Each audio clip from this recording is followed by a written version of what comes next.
తెలంగాణ వ్యాప్తంగా ఈ రోజు విద్యా సంస్థలు బంద్కు పిలుపునిచ్చాయి. ఎందుకంటే గతంలో ఏదైతే బీఆర్ఎస్ ప్రభుత్వం పెండింగ్ లో పెట్టినటువంటి ఒక పెండింగ్ బిల్లులు కావచ్చు, అదేవిధంగా విద్యా సంస్థలకు అందించాల్సినటువంటి పూర్తిగా కాలేజీలకు దాదాపు 8,000 నుంచి 10,000 వరకు కూడా బకాయిలు అయితే ఉండడం జరిగింది ఫీజు రియంబర్స్మెంట్కి సంబంధించి. ఇక విద్యార్థులు అయితే పెద్ద ఎత్తున గతంలో కూడా అటు ధర్నా చౌక్ వద్ద కూడా నిరసనకైతే దిగారు. మరి ఏకంగా కాలేజీల యాజమాన్యం నిన్న ఏదైతే ఉందో, నిన్న ప్రజాభవన్లో మాత్రం మధ్యాహ్నం నుంచి దాదాపు అర్ధరాత్రి వరకు కూడా డిప్యూటీ సీఎం అయినటువంటి ఉత్తమ్ కుమార్ రెడ్డితో కూడా సమావేశం నిర్వహించడం జరిగింది. ఈ సమావేశంలో మాత్రం దాదాపు ఎప్పుడైతే ఇంజనీరింగ్ కాలేజ్ కావచ్చు, అదేవిధంగా మెడికల్ కాలేజీలు కావచ్చు, అదేవిధంగా వృత్తిరీత్యా ఉన్నటువంటి కాలేజీలకు సంబంధించి కావచ్చు, బీఈడి కాలేజీలకు సంబంధించి కావచ్చు, మొత్తంగా కూడా చూస్తే మాత్రం దాదాపు కొన్ని వందల మంది అటు ప్రైవేటు విద్యా సంస్థలకు సంబంధించినటువంటి అధినేతలతో కూడా సమావేశం జరగడం జరిగింది. ఎందుకంటే టోకెన్లు ఇచ్చి, అంటే టోకెన్లో ఏ కాలేజ్కి ఎంతవరకు బకాయి ఉంది అనే విషయాలను కూడా నాకు ఒక రోజు టైం కావాలి అని చెప్పేసి అటు డిప్యూటీ సీఎం అయినటువంటి బట్టి విక్రమార్క కొన్ని విషయాలు అయితే వివరించడం జరిగింది. ఓవరాల్ గా చూస్తే మాత్రం ఈ రోజు కూడా మరొకసారి ప్రజాభవన్ లో భేటీ అవ్వడం జరిగింది. ఇక ఎట్టి పరిస్థితుల్లోనూ బకాయిలు పూర్తి స్థాయిలో చెల్లించని ఎడల కూడా మేము నిరవధిక సమ్మెకు దిగుతాము అని చెప్పేసి కూడా అటు పెద్ద ఎత్తున కాలేజీలకు సంబంధించినటువంటి యాజమాన్యులు అయితే ఇక డిమాండ్ చేస్తున్నారు. ఎందుకంటే గత ప్రభుత్వం బీఆర్ఎస్ ప్రభుత్వంలో ఉన్నప్పుడు మాత్రము దాదాపు 8,000 కోట్ల నుంచి 10,000 కోట్ల వరకు కూడా బకాయిలు ఉన్నాయి. ఇప్పటి వరకు కూడా ఏ కాలేజీ కూడా ఇవి చెల్లించలేదు అని చెప్పేసి కూడా పెద్ద ఎత్తున ఇక వారి డిమాండ్స్ అయితే వెల్లడించారు. మరి ఈ రోజు ఏదైతే మధ్యాహ్నం 3 గంటల సమయం తర్వాత కూడా జూబ్లీ హిల్స్ నివాసమైనటువంటి సీఎం రేవంత్ రెడ్డి నివాసంలో కూడా మరొకసారి కాలేజీల యాజమాన్యులు అయితే భేటీ అవ్వబోతున్నారు. మరి భేటీ అనంతరం కూడా ఎలాంటి నిర్ణయాలు తీసుకుంటారు? ఎందుకంటే దాదాపు ప్రధానంగా 4 అంశాలకు సంబంధించినటువంటి ఒక విషయం అయితే తీసుకురావడం జరిగింది ముఖ్యమంత్రి దృష్టికి. మరి ఆ 4 అంశాలు కూడా ఈ డిసెంబర్ 31 లోపు మాత్రమే అమలు చేయాలి, లేదంటే మేము నిరవధిక సమ్మెకు దిగుతామని చెప్పేసి కూడా పెద్ద ఎత్తున అయితే డిమాండ్లు వెల్లువెత్తుతున్నాయి. మొత్తంగా చూస్తే మాత్రం రాష్ట్ర భవిష్యత్తుకు సంబంధించి, అంటే ఏదైతే విద్యార్థుల భవిష్యత్తు అంధకారంలో ఉండడానికి ప్రధాన కారణం అటు బీఆర్ఎస్ పార్టీ అని చెప్పేసి అటు కేంద్ర హోం సహాయక శాఖ మంత్రి అయినటువంటి బండి సంజయ్ కూడా పెద్ద ఎత్తున స్పందించడం జరిగింది. మొత్తంగా చూస్తే మాత్రం ఈ రాష్ట్రంలో విద్యార్థి భవిష్యత్తు అనేది అంధకారంలో కృంగిపోవడానికి కారణం కూడా పరోక్షంగా ప్రత్యక్షంగా గతంలో అధికారంలో ఉన్నటువంటి బీఆర్ఎస్ పార్టీ అని చెప్పేసి కొంతమంది వ్యతిరేకిస్తున్నటువంటి సిచ్యువేషన్ ఉంది. మరి నిజంగా ఈ డిసెంబర్ 31 లోపు అటు విద్యా సంస్థలకు సంబంధించినటువంటి యాజమాన్యం తమ డిమాండ్లను నెరవేర్చకపోతే నిజంగా నిరవధిక సమ్మెకు దిగుతుందా, లేదంటే ధర్నా చౌక్ వద్ద కూడా అటు విద్యార్థులతో కలిసి కూడా పెద్ద ఎత్తున మేము ధర్నా చేస్తాము, ఎందుకంటే కంటిన్యూగా నిరవధిక దీక్ష మేము సిద్ధంగా ఉన్నామని చెప్పేసి కూడా ఇప్పటికే ప్రణాళికలు అయితే సిద్ధం చేసుకున్నారు.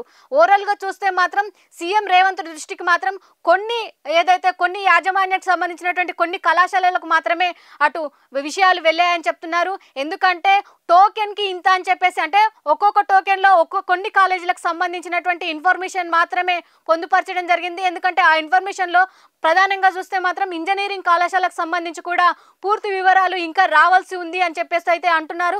ఎందుకంటే ప్రభుత్వ కళాశాలలు, ప్రైవేట్ కళాశాలలకు సంబంధించి కూడా కొన్ని వివరాలు అయితే ఏదైతే కొంత క్లంబింగ్గా ఉన్నాయని చెప్పేసి కూడా చెప్తున్నటువంటి సిచ్యువేషన్ అయితే ఉంది. ఓవరాల్గా చూస్తే మాత్రం ప్రైవేటు యాజమాన్యానికి సంబంధించి ఇది ఒక రకంగా చెప్పాలంటే మరి విద్యార్థి భవిష్యత్తు కోసం అటు తల్లిదండ్రులు కానీ ఇటు కాలేజీ యాజమాన్యం కానీ కొంతవరకు, అంటే విద్యార్థుల తల్లిదండ్రులు మాత్రం చాలా వరకు అప్పుల్లో కూరుకున్నటువంటి సిచ్యువేషన్ అయితే ఉంది. ఎందుకంటే మెడికల్ ఏదైతే డాక్టర్ చదివించాలంటే దాదాపు లక్షలు పెద్ద ఎత్తున ఖర్చు అవుతుంది.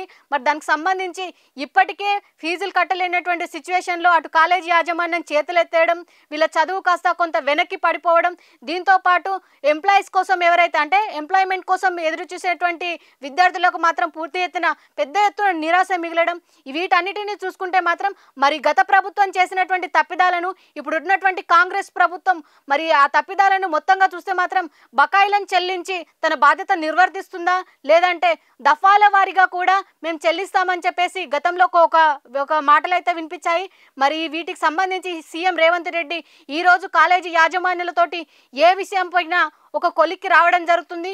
డిప్యూటీ సీఎం దాదాపు 2 రోజుల నుంచి కూడా ఈ విషయంపై సుదీర్ఘ చర్చలు అయితే జరుపుతున్నాడు. ఎందుకంటే అటు క్యాబినెట్లోను ఇటు కాలేజీ యాజమాన్యాలకు సంబంధించి కూడా మొత్తం పూర్తి వివరాల సేకరణ కోసం నాకు ఒక రోజు టైం కావాలి. ఒక రోజు టైం అనంతరం ఏ కాలేజీకి ఎంత బకాయి చెల్లించాలి, మరి బకాయిలు చెల్లించిన అనంతరం కూడా విద్యార్థుల భవిష్యత్తుకు సంబంధించి ప్రణాళికలు ఏ విధంగా ఉండాలి. ఎందుకంటే దాదాపు గతంలో కరోనా సమయంలో కూడా కొంత పెద్ద ఎత్తున అంటే సబ్జెక్టు పూర్తి స్థాయిలో తెలియకపోవడం కావచ్చు, అదేవిధంగా అవగాహన రాహిత్యంగా ఉండడం కావచ్చు.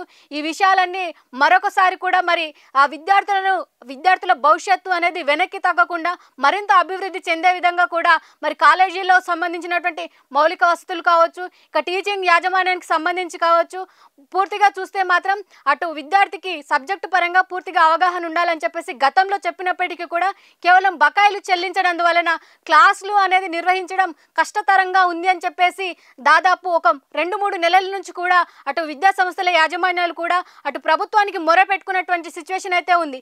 ఇక ఈ విషయాలకు సంబంధించి ఈరోజు దాదాపు 3:30 తర్వాత మరి కాలేజీ యాజమాన్యాలకు సంబంధించి దాదాపు ఉన్నటువంటి సీఎం రేవంత్ రెడ్డి నివాసంలో జూబ్లీహిల్స్ నివాసంలో భేటీ అవ్వబోతున్నారు. ఈ సమావేశంలో మరి ఎలాంటి విషయాలపైన కూడా పూర్తి నిర్ణయం తీసుకుంటారు. ఒకవేళ నిర్ణయం తీసుకొని ఎడల కూడా మరి నిరవధిక దీక్షకు ఇటు ఉపాధ్యాయులు సిద్ధంగా ఉన్నారా, వాళ్ళ ప్రణాళికలు ఏంటి, ఈ విషయాలను కూడా మొత్తం అటు ముఖ్యమంత్రి అంటే ఏదైతే మంత్రివర్గానికి సంబంధించి కూడా కొంత కూర్పునైతే వివరించడం జరిగింది. లేని ఎడల పరిస్థితి ఎట్లా ఉండబోతుంది, ఒకవేళ తమ డిమాండ్స్ నెరవేర్చినట్లయితే తమ కార్యాచరణ ఎట్లా ఉండబోతుంది అనే విషయాలను కూడా పూర్తి వివరాలను అయితే వెల్లడించారు. మరి నిజంగా ప్రభుత్వం ఈ విషయంలో ముందడుగేస్తుందా లేదంటే కొంత టైం కావాలని చెప్పేసి చూస్తుందా అనేది కొంత వేచి చూడాలి. Hi friends, thank you for watching this video. ఈ వీడియో గనుక మీకు నచ్చినట్లయితే దయచేసి లైక్ చేయండి, షేర్ చేయండి. ముఖ్యంగా మా ఛానల్ 24/7 న్యూస్ టీవీని సబ్స్క్రైబ్ చేసుకోండి. ఆ తర్వాత మీ విలువైన అభిప్రాయాల్ని, మార్పులు, చేర్పులు, కావాల్సిన వీడియో ఏమన్నా ఉంటే మన వీడియో కింద కామెంట్ సెక్షన్ లో కామెంట్ రూపంలో తెలియజేయండి. నమస్కారం, సాయిదంచిక మాట్లాడుతున్నాను. ప్లీజ్ సబ్స్క్రైబ్, షేర్, లైక్ చేయండి 24/7 టీవీ ఛానల్. హాయ్ నమస్తే, నేను మీ Sonia Akula. Please subscribe to 24/7 news TV. Hi అండి, అందరికీ నమస్తే. నేను Mankota Prasad. Please do subscribe 24/7 news TV. Political, entertainment and infotainment updates కోసం like, share, subscribe 24/7 news. Hi friends, thank you for watching this video. ఈ video గనుక మీకు నచ్చినట్లయితే దయచేసి లైక్ చేయండి, షేర్ చేయండి. ముఖ్యంగా మా ఛానల్ 24/7 న్యూస్ టీవీని సబ్స్క్రైబ్ చేసుకోండి. ఆ తర్వాత మీ విలువైన అభిప్రాయాల్ని, మార్పులు, చేర్పులు, కావాల్సిన వీడియో ఏమన్నా ఉంటే మన వీడియో కింద కామెంట్ సెక్షన్ లో కామెంట్ రూపంలో తెలియజేయండి. నమస్కారం, సాయిదంచిక మాట్లాడుతున్నాను. ప్లీజ్ సబ్స్క్రైబ్, షేర్, లైక్ చేయండి 24/7 టీవీ ఛానల్. హాయ్ నమస్తే, నేను మీ Sonia Akula. Please subscribe to 24/7 news TV. Hi అండి, అందరికీ నమస్తే. నేను Mankota Prasad. Please do subscribe 24/7 news TV.